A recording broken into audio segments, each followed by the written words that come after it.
हरिओम। मित्रों नमः संस्कृताय, मैं अरुण पांडे। आज के इस व्याख्यान में आप सबका हार्दिक स्वागत करता हूं। मित्रों, हम कारक प्रकरण का शब्दशः अध्ययन कर रहे हैं। उस अध्ययन के क्रम में षष्ठी विभक्ति समाप्त कर चुके हैं। प्रायः अब षष्ठी सप्तमी दोनों विभक्तियों से संबद्ध कुछ सूत्र हैं, उन सूत्रों का अध्ययन कर रहे हैं। उसमें यतश्च निर्धारणम इत्यादि नियम को, यतश्च निर्धारणम अभी आगे आएगा, हाँ यतश्च निर्धारणम को बाद में देखेंगे। उसमें हम आज दो सूत्र देखेंगे, जिन दो सूत्रों से षष्ठी और सप्तमी दोनों विभक्तियां होती हैं, और ये दोनों सूत्र उपपद विभक्ति के हैं। ठीक, ये दोनों सूत्र कैसे हैं? षष्ठी सप्तमी उपपद विभक्ति के सूत्र हैं। इन दोनों सूत्रों से यह बताया जाएगा कि किन किन शब्दों के योग में षष्ठी और सप्तमी होती हैं। ठीक, कुछ शब्द ऐसे हैं, वो शब्दों की लिस्ट मिल जाएगी आपको। वो शब्द अगर कहीं वाक्य में प्रयुक्त मिलते हो, उन शब्दों का यदि कहीं वाक्य में प्रयोग मिलता हो, तो फिर आप क्या कहेंगे? उन शब्दों के साथ साथ षष्ठी और सप्तमी विभक्तियां होंगी। ठीक है, चलिए। तो आज का यह पहला सूत्र है, स्वामी स्वराधिपति दायाद साक्षी प्रतिभू प्रसूतैश्च। स्वामी स्वराधिपति दायाद साक्षी प्रतिभू प्रसूतैश्च, यह नियम है। इसमें आप देख लीजिए, शब्दों की लिस्ट दी है। एक है स्वामी, एक है ईश्वर, अधिपति, सब एक जैसे पर्यायवाची शब्द हैं। जो स्वामी है वही ईश्वर है, वही अधिपति है ना। और दायाद उत्तराधिकारी कहा जाता है। दायाद, साक्षी, प्रतिभू और प्रसूत, कुल 7 शब्द हैं इस सूत्र में। स्वामी, ईश्वर, अधिपति, साक्षी, प्रतिभू, दायाद, साक्षी, प्रतिभू और प्रसूत। ठीक, 7 हैं कुल। ये क्या कह रहे हैं? एतैः सप्तभिः योगे। इन 7 शब्दों के योग में यदि ये 7 शब्द कहीं आपको प्रयुक्त मिल जाएं, यदि ये 7 शब्द कहीं आपको इकट्ठा दिखाई पड़ जाएं, तो इन 7 शब्दों के योग में षष्ठी और सप्तमी दोनों विभक्तियां होती हैं। क्या होती है? षष्ठी और सप्तमी दोनों विभक्ति। स्वामी शब्द के साथ कौन सी विभक्ति होगी? षष्ठी भी होगी, सप्तमी भी होगी। गवाम स्वामी, गोषु स्वामी, अथवा एक वचन में ही कह देंगे गोह स्वामी, गवि स्वामी, है ना।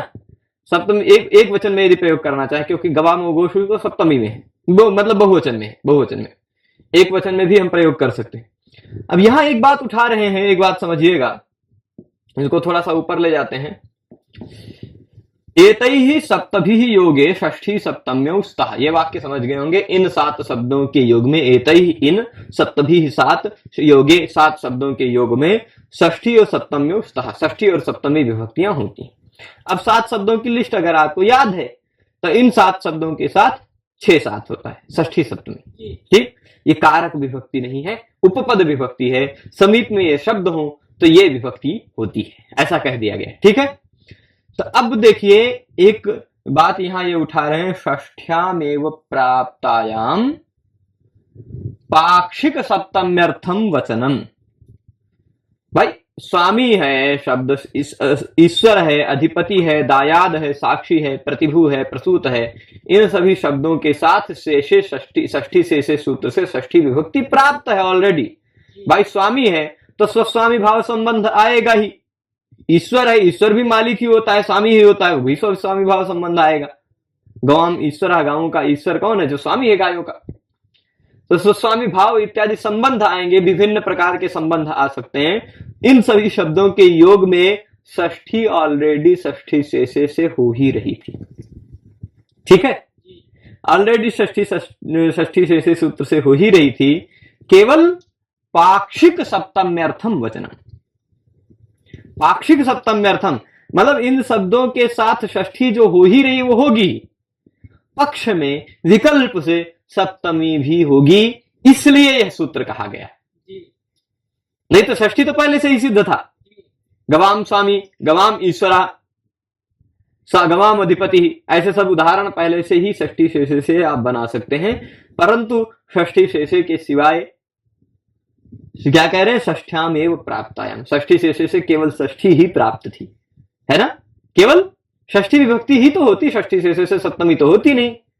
षष्ठ्याम एव प्राप्तायाम, षष्ठी विभक्ति की ही प्राप्ति हो रही थी। इसलिए पक्ष में सप्तमी भी हो जाए, पाक्षिक सप्तम्य अर्थम, पक्ष में सप्तमी भी हो जाए, इसलिए वचनम, इसलिए यह कहा गया है, इसलिए यह सूत्र कहा गया है। यह सूत्र किसलिए कहा गया? क्योंकि जो षष्ठी ही हो रही थी वो षष्ठी ही ना हो पाए, सप्तमी भी हो जाए। ये सूत्र का भाव समझ गए? तो 7 शब्दों के योग में षष्ठी सप्तमी दोनों होगी। षष्ठी से सूत्र से केवल षष्ठी ही हो रही थी, इसलिए इन 7 शब्दों को फिर से लिस्टेड किया गया सप्तमी विभक्ति वाले सूत्र में भी, जिससे पता चले इन 7 शब्दों के साथ षष्ठी सप्तमी दोनों होगी। ठीक है, षष्ठी शेषे का कोई रोल नहीं है, केवल षष्ठी प्राप्त हो रही थी, उससे वो षष्ठी ऑलरेडी कर ही सकता था। पाक्षिक सप्तमी के लिए ही यह कहा गया। पाक्षिक सप्तमी के लिए मतलब ये समझ लीजिए, केवल यहां पर ऐसा कह सकते हैं, इस सूत्र में जो स्वामी इत्यादि शब्द हैं उससे संबंध अर्थ में षष्ठी से षष्ठी हो ही रही थी, स्वतः सिद्ध है। यह केवल पाक्षिक सप्तमी का पृथक ग्रहण करने के लिए, पक्ष में सप्तमी भी होगी उसको ग्रहण करने के लिए सूत्र का अवतरण है। यानी इस सूत्र से आप समझ लीजिए पक्ष सा सप्तमी ही होगी, षष्ठी तो ऑलरेडी प्राप्त ही है, तो इससे पता चल जाएगा षष्ठी सप्तमी दोनों होगी। ठीक है, पर अब यह उपपद विभक्ति हो जाएगी विशेष रूप से। वहां अगर हम देखेंगे षष्ठी से करेंगे, षष्ठी से तो संबंध मात्र की विवक्षा में रहेगा। संबंध, गायों का स्वामी, ऐसा संबंध मात्र की विवक्षा रहेगी, तो षष्ठी से आप षष्ठी कर सकते हैं। परंतु यदि उपपद समीप में स्थित शब्द के ही आधार पर केवल करना चाह रहे हैं कि स्वामी शब्द है इसलिए षष्ठी सप्तमी दोनों लगा सकते हैं, यदि ऐसा करना चाह रहे हैं तो आप स्वामी स्वराधिपति दायाद साक्षी प्रतिभू प्रसूत नियम लगाएंगे। यदि संबंध मात्र में कहना चाहेंगे तो षष्ठी से षष्ठी है। ठीक है, अब देखिए, एत ही सप्तभी योगे षष्ठी सप्तम में उसका है, समझ गए होंगे पूरी बात। षष्ठ्याम एवं प्राप्तायाम, षष्ठी ही केवल प्राप्त हो रही थी षष्ठी से, इसलिए पाक्षिक सप्तम अर्थम वचनम, पाक्षिक पक्ष में सप्तमी भी हो जाए, इसलिए यह सूत्र कहा गया। गवाम गोशुआ स्वामी, अब देखिए गायों का स्वामी है ना, गायों का स्वामी है, तो अब स्वामी शब्द का प्रयोग है, स्वामी शब्द के प्रयोग होने के कारण इसमें षष्ठी और सप्तमी दोनों हो गए। गवाम गोशु, षष्ठी बहुवचन में गवाम, सप्तमी बहुवचन में गोशु, दोनों हो जाएगा। उसी तरह गवाम गोशुआ प्रसूता, केवल पहला शब्द का उदाहरण दिया, फिर अंतिम शब्द का उदाहरण दिया, बाकी सब अपने आप समझ जाओ, है ना। इन्होंने कुछ उदाहरण दिया है, गवाम गोशु स्वामी, गवाम गोशुआ ईश्वर, गवाम गोशुआ अधिपति, गवाम गोशुआ दायादः, गवाम गोशु व्यवहारस्य, व्यवहारे व साक्षी, साक्षी शब्द आ जाएगा तो साक्षी कौन होता है भाई? साक्षी गायों का साक्षी रहेगा? नहीं, व्यवहार में, न्यायालय के में व्यवहार चल रहा है तो गवाह बन के साक्षी बन के गया, व्यवहारे साक्षी अथवा व्यवहारस्य साक्षी, है ना। तो गवाम, हाँ, गवाम स्वामी गोशु स्वामी, दोनों वाक्य सही है, षष्ठी सप्तमी। गवाम ईश्वरा गोशु ईश्वरा, ईश्वर हो गया। गवाम अधिपति ही गोशु अधिपति, दोनों विभक्ति हो जाएंगी, अधिपति के साथ भी, ये भी हो जाएगा। और फिर उसके बाद गवाम दायादः गोशु दायादः, मतलब क्या होता है? दायाद होता है पिताजी के द्वारा, पिताजी की संपत्ति जो है उस संपत्ति में जो पुत्र का उत्तराधिकार है यही है दायाद। उत्तराधिकार को दायाद कहा जाता है। तो उत्तराधिकार कहां मिलता है आपको? अगर मान लीजिए कोई सन्यासी गुरु है तो उसका सन्यासी कोई शिष्य है तो गुरु के संपत्ति में शिष्य का दायाद है, यानी उत्तराधिकार है। अगर सन्यासी नहीं है, गृहस्थी है, तो पिता की संपत्ति में पुत्र का अधिकार है, वो उसका दायाद है। ठीक, तो गवाम दायादः गोशु दायादः, मतलब पिताजी की गाय रूपी संपत्ति का उत्तराधिकारी। पहले के संपत्ति समय में गाय भैंस इत्यादि भी, गाय घोड़े हाथी ये सब भी धन होते थे, सब भी संपत्ति होती थी। तो गोशु दायादः गवाम दायादः, दोनों षष्ठी सप्तमी दोनों प्रयोग कर सकते हैं, मतलब पैतृक गायों का हिस्सेदार। ठीक है, दायाद शब्द का प्रयोग होने के कारण षष्ठी सप्तमी दोनों हो गई। साक्षी, अब गायों का साक्षी नहीं तो यहां कोई दूसरा उदाहरण दे रहे हैं, व्यवहार में साक्षी अथवा व्यवहार से साक्षी, व्यवहार का साक्षी या व्यवहार में साक्षी दोनों प्रयोग कर सकते साक्षी शब्द के योग में। ठीक, अब व्यवहारी का मतलब, व्यवहार का मतलब खरीद बिक्री इत्यादि हो, उधार लेना देना हो, इन सब में, इन सब का गवाह। ठीक, साक्षी, साक्षी के योग में षष्ठी सप्तमी दोनों हो गया। प्रतिभू, प्रतिभू का मतलब होता है, प्रतिभू मतलब होता है वो भी क्या कहते हैं, गारंटर, गारंटर होते हैं ना, या पहले यहां कहा गया था 3 प्रकार का उभयो प्रतिभूर्ग्राह्य समर्थ कार्य निर्णय, याज्ञवल्क्य स्मृति में है। दोनों के प्रतिभू होते हैं, कार्य निर्णय में जो समर्थ होते हैं, और प्रतिभू 3 प्रकार के बताए हैं। दर्शने प्रत्यये, दर्शने प्रत्यये दाने प्रातिभाव्यम विधीयते। प्रातिभाव्य प्रतिभू शब्द से ही बना है। याज्ञवल्क्य स्मृति में कहा गया है गारंटर 3 प्रकार के होते हैं। जब लेन देन का व्यवहार होता है, आजकल भी आप भी बैंक से लोन लेते हैं तो कोई गारंटर होता है ना। वो गारंटर को पहले के समय में प्रतिभू कहा जाता था। तो प्रातिभाव्य कब होता था? 3 तरह का प्रातिभाव्य की चर्चा हमारे शास्त्रों में, याज्ञवल्क्य स्मृति इत्यादियों में की गई है। एक प्रतिभू ऐसा होता था जो दर्शने, पहले के समय में बैंक नहीं होता था, उधार लेना हो देना हो तो किसी सेठ जी से लेते थे, किसी बड़े धनी से लेते थे उधार, वो ब्याज पर देता था। और सबका ब्याज का भी अलग नियम है। कांतार गास्तु दशकम सामुद्रा विंसकम शतम, सबसे कितना कितना लेना है ब्याज, इन सब का भी नियम था। अशीति भागो विधि स्यात् मासी मासी संबंध के, महीने महीने में कितने % वृद्धि होती है, सालीना कितनी वृद्धि होती है, किस चीज पर कितनी वृद्धि होती है, ये सब कुछ का भी नियम था। तो अब मान लीजिए लोन लिया है, कर्जा लिया है, तो कर्जा लेते समय 3 प्रकार का गारंटर होगा, 3 प्रकार का प्रतिभू होगा। एक कहेगा दर्शने, मैं इसको जानता हूं, आप इसको उधार दे दीजिए, अगर ये आपका पैसा लेके भगेगा नहीं, अगर भग गया तो मैं इसे दिखा दूंगा, कहां है इसका घर वर सब कुछ जानता हूं, मैं दिखा दूंगा, मिला दूंगा इससे, ये भगने नहीं दूंगा। एक ये ऐसा वाला गारंटर होता है। दूसरा, इस आदमी पर मुझे विश्वास है, ये आपको धोखा देके भगेगा नहीं, ऐसा वाला गारंटर। दर्शने प्रत्यय, प्रत्यय मतलब विश्वास वाला। और तीसरा, बहुत एडवांस लेवल के गारंटर होते हैं, कुछ हाई फाई लेवल के, वो कहते हैं अरे ये भग ही नहीं सकता आपका पैसा लेकर, अगर ये भग गया तो आपका पैसा हम लौटा देंगे। ये तीसरे प्रकार वाले गारंटर होते हैं, ठीक है, हम लौटा देंगे। ऐसे 3 तरह के गारंटर वहां याज्ञवल्क्य स्मृति में चर्चा की गई है। और तीनों तरह का प्रायश्चित बताया गया है कि मान लो कि अगर वो जो लोन लेके भगा है, वो भग के चला गया, तो फिर पैसा जो गारंटर था उससे लो, है ना। अगर वो गलत साबित हुआ, वो उसका घर नहीं दिखा पाया या उसका विश्वास झूठा निकला, तो तुम पैसा दो भाई, हमने पैसा तुम्हारे विश्वास पे दिया था। और अगर कहीं आद्यौ तु वितथौ दाप्यौ इतरस्य सुतापि, 2 प्रकार के जो है दर्शन वाले और प्रत्यय वाले, वो तो अगर गलत निकल गए तो वो पैसा दें। अगर तीसरा प्रकार वाला कि मैं आपका पैसा दे दूंगा या भाग गया, तो तीसरा प्रकार वाला एडवांस लेवल वाला गारंटर अगर कहीं गलत निकल गया, वो सही में पैसा लेके भाग गया और जो गारंटर था वो मर गया, तो उसके बेटे लोग भी पैसा भरे। इतना तक नियम, मतलब पैसा भरना ही पड़ेगा। चलिए, प्रतिभू वाली बात वो है। तो प्रतिभू का यहां उदाहरण दे रहे हैं, गवाम गोशुआ प्रतिभू, गायों का, वहां भी साक्षी मतलब एक प्रकार का गारंटर हो सकता है, या प्रतिभू का मतलब होता है गायों के बदले द्रव्य आदि प्राप्त करने का अधिकारी यहां दिए हैं। प्रतिभू शब्द का योग है स्वस्वामी भाव संबंध होने के कारण षष्ठी सप्तमी दोनों होगी, ठीक है। और प्रतिभू का के बाद यहां उदाहरण दिया है साक्षी प्रतिभू प्रसूत, प्रसूत भी गवाम हुआ गोश हुआ, दोनों हो जाएगा। गवाम प्रसूता है, गोशु प्रसूता है, दोनों उदाहरण होंगे। गवाम प्रसूता मतलब, अब भाई प्रसूत मतलब होता है जन्म लिया, प्रसूत का क्या तात्पर्य होगा? जन्म लिया, ठीक। तो प्रसूत का तात्पर्य क्या होगा? ले लिया, जन्म लिया। अब गवाम प्रसूता, गवाम गोशु प्रसूता, इसका तात्पर्य क्या है भाई? तो उसका तात्पर्य प्रसूता वाले का उदाहरण दे रहे हैं, गाह एव अनुभवितुम जाता इत्यर्था, ये व्यक्ति गायों का ही अनुभव करने के लिए पैदा हुआ है। प्रसूता मतलब पैदा हुआ है, जन्म लिया।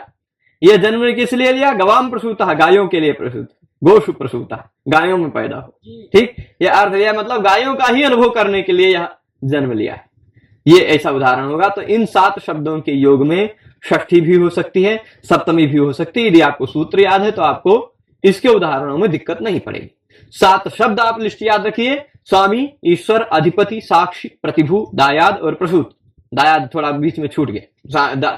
स्वामी, ईश्वर, अधिपति, दायाद, साक्षी, प्रतिभू और प्रसूत, इन 7 शब्दों के योग में कोई भी शब्द है उस शब्द से षष्ठी और सप्तमी दोनों विभक्तियां लग सकती है, ठीक है, चलेगा। तो ये पूरी तरह से क्लियर है। इसी तरह का एक सूत्र और है, ज्यादा ऊपर मत जाओ। हाँ, कहा गया ऊर्ध्वम गच्छन्ति सत्वस्था, जो सत्व स्थित होते वो ज्यादा ऊपर जाते हैं, इसलिए ये भी ज्यादा ऊपर जाने लगा था।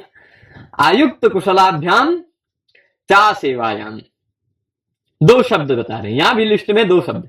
इससे पहले 7 शब्दों की लिस्ट आपने देखी थी, स्वामी, ईश्वर, अधिपति, दायाद, साक्षी, प्रतिभू, प्रसूत। उस 7 शब्दों में 2 शब्द और जोड़ दीजिए, आयुक्त और कुशल। आयुक्त कुशलाभ्याम, द्विवचन है ना, भ्याम। इन दोनों के योग में आयुक्त शब्द का योग हो, कुशल शब्द का योग हो। आयुक्त शब्द एक है, दूसरा शब्द है कुशल शब्द, है ना। इन दोनों के योग हुए और इन दोनों का योग ही केवल ना हो, वहां तो केवल योग कहा था, स्वामीश्वराधिपति साक्षी प्रतिभू प्रसूतई ही, है ना। तृतीया बहुवचन का प्रयोग किया था, बहुत सारे शब्द थे इसलिए प्रसूतई ही तृतीया बहुवचन का प्रयोग था। यहां 2 ही शब्द हैं, आयुक्त और कुशल। आयुक्त इसलिए आयुक्त कुशलाभ्याम द्विवचन कह रहे, 3-4 शब्द होते तो बहुवचन कहते, है ना। आयुक्त कुशलाभ्याम, आयुक्त कुशलेन, अगर खाली कुशल शब्द होता तो कुशलेन कहते। 2 है, आयुक्त कुशल तो आयुक्त कुशलाभ्याम, है ना। और अगर कहीं एक शब्द और होता तो बहुवचन हो जाता, आयुक्त कुशल, एक और शब्द अगर जुड़ा होता तो, ठीक है। तो अब मान लीजिए यहां पर आयुक्त और कुशल शब्द होने चाहिए, साथ ही साथ आसेवायाम, क्या करें, आसेवायाम, आसेवा अर्थ होनी चाहिए। कौन सा अर्थ? आसेवा क्या होती भाई?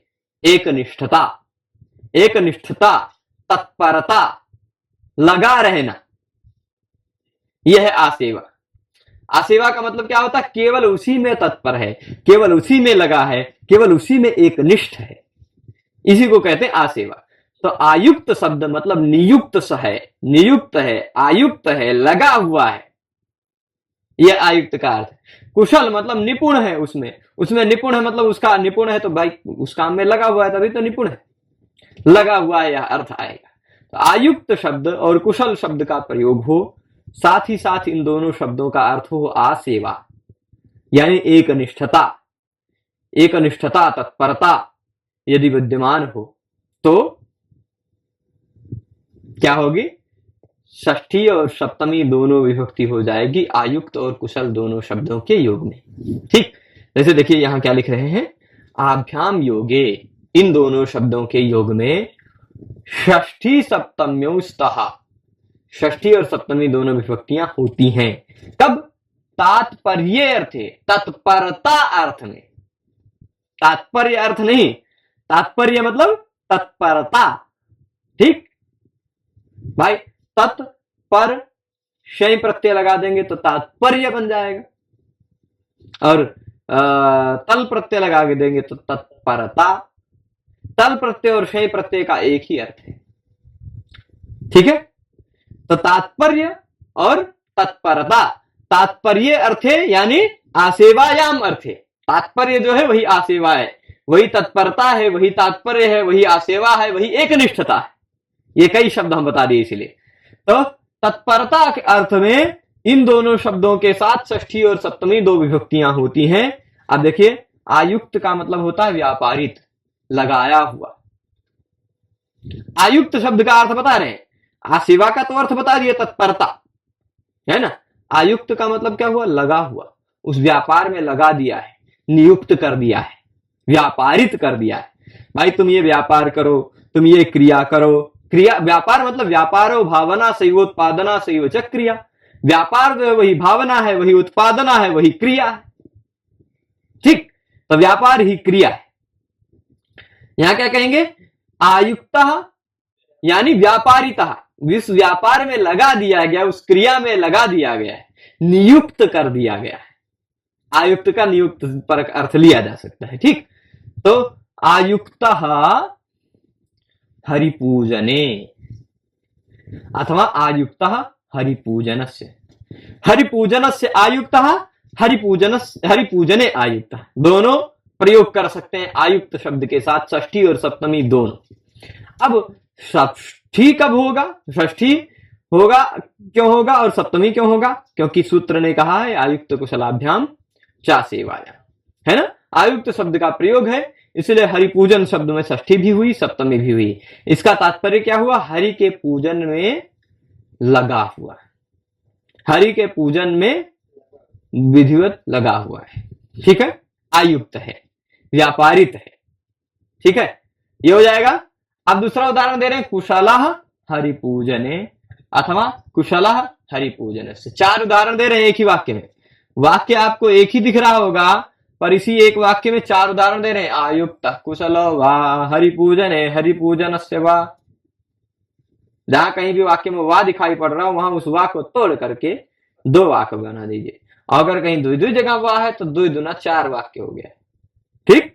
तो खाली पहले आयुक्ता को बोलिए, आयुक्ता हरिपूजने, आयुक्ता हरिपूजन से। इस वा को हटाए, कुशलः हरिपूजने, कुशलः हरिपूजन से। 4 वाक्य हो जाएंगे, 4 वाक्य है ना। तो आयुक्त शब्द के साथ भी षष्ठी हुई तो हरिपूजन से, आयुक्त शब्द के साथ सप्तमी हुई तो आय हरिपूजने। उसी तरह कुशल शब्द के साथ षष्ठी लगी तो हरिपूजन से, कुशल शब्द के साथ सप्तमी लगी तो हरिपूजने, हरिपूजने कुशला। तो हरिपूजने कुशला अथवा हरिपूजन से कुशला, ये अगर कहेंगे तो इसका तात्पर्य होगा हरि के पूजन में कुशल है, निपुण है, ठीक है। समझ जाएंगे। तो यहां तक पहुंच गए। अब प्रश्न पूछ रहे हैं, प्रश्न पूछ रहे हैं आसेवायाम किम। भाई सूत्र में केवल आयुक्त कुशलाभ्याम शब्द ही कह देते काम चल जाता, आप आसेवायाम शब्द क्यों कह रहे हो? क्या जरूरत पड़ गई आसेवायाम कहने की? आसेवायाम ना कहते तो क्या दिक्कत आती? तो सूत्र क्या रहता? आयुक्त कुशलाभ्याम च, इतना ही रहती ना। सूत्र तो इतना ही रहता कि आयुक्त और कुशल शब्द के साथ, आयुक्त और कुशल शब्द का प्रयोग होने पर उसके साथ षष्ठी सप्तमी विभक्ति का प्रयोग हो सकता है, इतना ही अर्थ रहता। आसेवा अर्थ हो चाहे ना हो, है, चाहे जिस अर्थ में हो जाता। पर आसेवायाम शब्द का प्रयोग किया है तो क्या तात्पर्य होगा? आसेवा अर्थ होनी चाहिए, एक निष्ठता अर्थ होनी चाहिए, तत्परता अर्थ होने चाहिए, है ना। ये तत्परता उसमें अर्थ के रूप में आए, तत्परता आए, तात्पर्य आए, है ना, तभी तो षष्ठी सप्तमी होगी। अगर आसेवायाम अर्थ न कहा होता तो तात्परता नहीं आती, एक निष्ठता नहीं आती, फिर भी षष्ठी सप्तमी हो जाती, है ना। पर क्या होना चाहिए? तत्परता एक निष्ठता हो तभी षष्ठी सप्तमी हो। तो अब देखिए यहां पर जो उदाहरण दे रहे हैं, आयुक्तः गौः शकटे। गौः मतलब बैल, गौः का मतलब गाय भी होता है, बैल भी होता है, ठीक। तो यहां गौः मतलब बैल, शकटे मतलब बैलगाड़ी पे आयुक्त है, बैलगाड़ी पर नियुक्त है, लगा हुआ है बैलगाड़ी पर यहां तत्पर अर्थ नहीं है, बैलगाड़ी में तत्पर नहीं है, लगा दिया गया है। उस लगे हुए का अर्थ है ईषद युक्त, थोड़ा सा युक्त है, थोड़ा सा युक्त है, पूरी तरह से अभी वह बैलगाड़ी में लगा नहीं है, है ना। क्या कह रहे हैं यहां? अगर पूरी तरह से लगा हो, पूरी तरह से बैलगाड़ी में तत्पर हो, एक निष्ठ हो, यदि बैल एक निष्ठ हो तब तो षष्ठी सप्तमी दोनों होती।